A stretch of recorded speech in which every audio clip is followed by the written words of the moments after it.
At least I knew.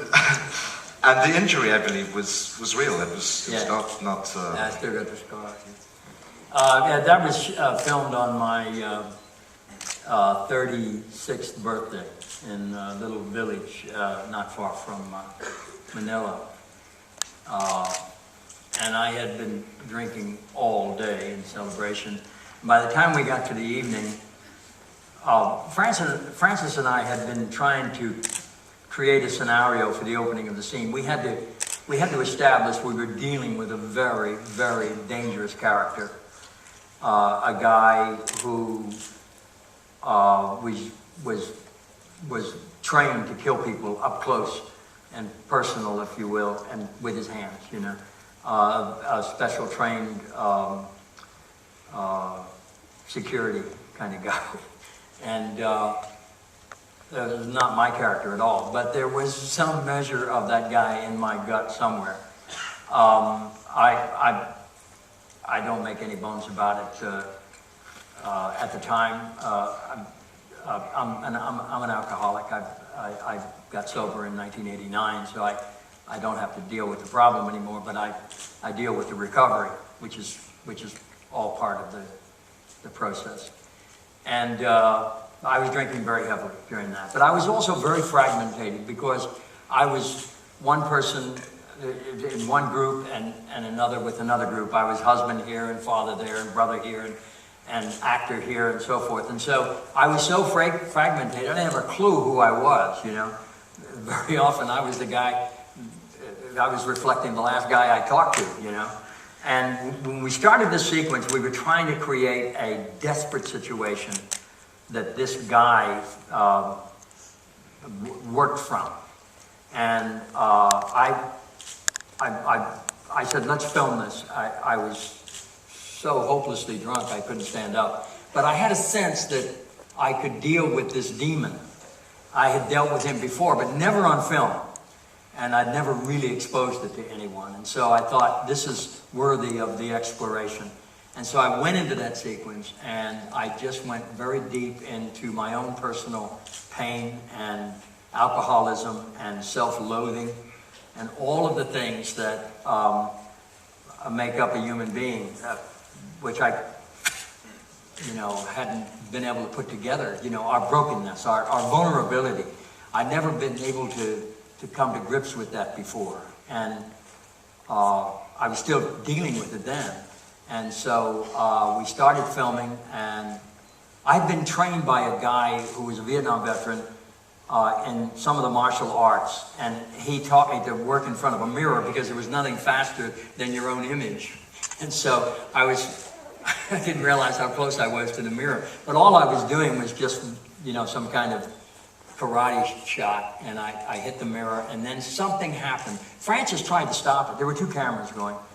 And I said, no, you don't see that in the scene, but I said, no, I want to wrestle this demon on camera. Please let me have it. And so I did, and I just showed a completely broken, desperate guy, which was a reflection pretty much of who I was at the time. Now that's who I was. I hope that's not who I am. So you needn't be frightened.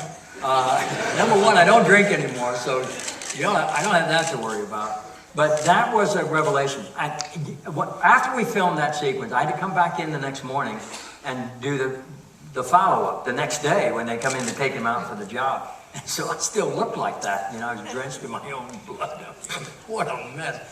And I got through that sequence, but something was never, ever the same in my life or in my character. Something happened that I knew I had to really come to grips with. It was like I had been outed in a lot of ways, you know, that I could never have dealt with before. And Francis, he would send the film to Rome to be edited, you know, to what do you call it, for dailies, and they would, and they'd send it back, and he'd watch rushes, and he watched that sequence, and he said, "You're going to have to look at this." I said, "No, I never want to see that. I have no interest in seeing it." And he had the film there for a couple of weeks, and he kept asking me to come and see it. He wanted to know how I felt about it. And I said, "I have no interest, and I hope it's not in the movie." And in fact, when the movie premiered at Cannes in the summer of spring of '79, it was not in the film. That scene was not in. He put it in when the film premiered in the United States.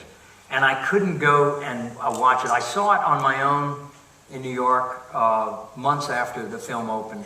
I went with a friend who'd been in the Army, and a guy I grew up with, and I just wanted to see how he felt. But I was shocked to see that.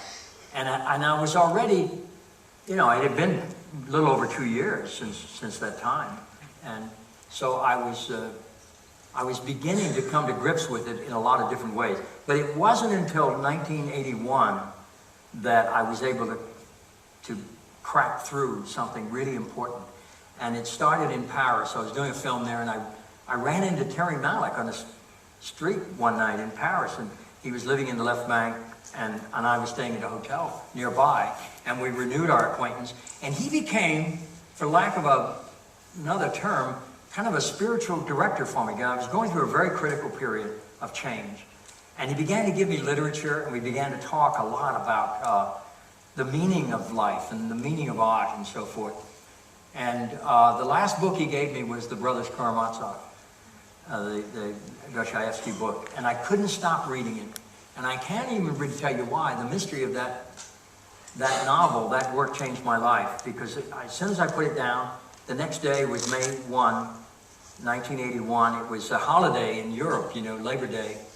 And I decided to rejoin Catholicism that very day. I felt like a convert. I felt I had to get a structure in my life from where I needed to go. And it happened in Paris on May 1st, 1981.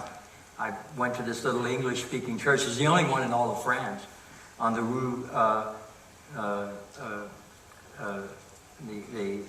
right off the Arc de Triomphe. It's still there, St. Joseph's Parish. And I banged on the door until this guy came, and I said, I haven't been to confession in many years, and I want to rejoin the faith. And he said, I'll come Saturday, he said.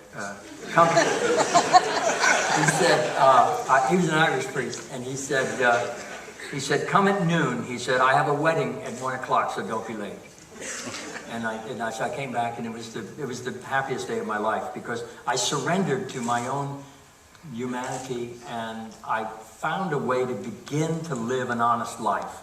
I began to find a way to unite the will of the Spirit with the work of the flesh. That's the only way I could express it. And I became balanced, and I started changing everything. I began to bring it all together. So I was no longer fragmented. And I didn't realize that I was coming back to a church that was very socially conscious. And that was the beginning of my activism, really. I had joined a church that had opted for the poor.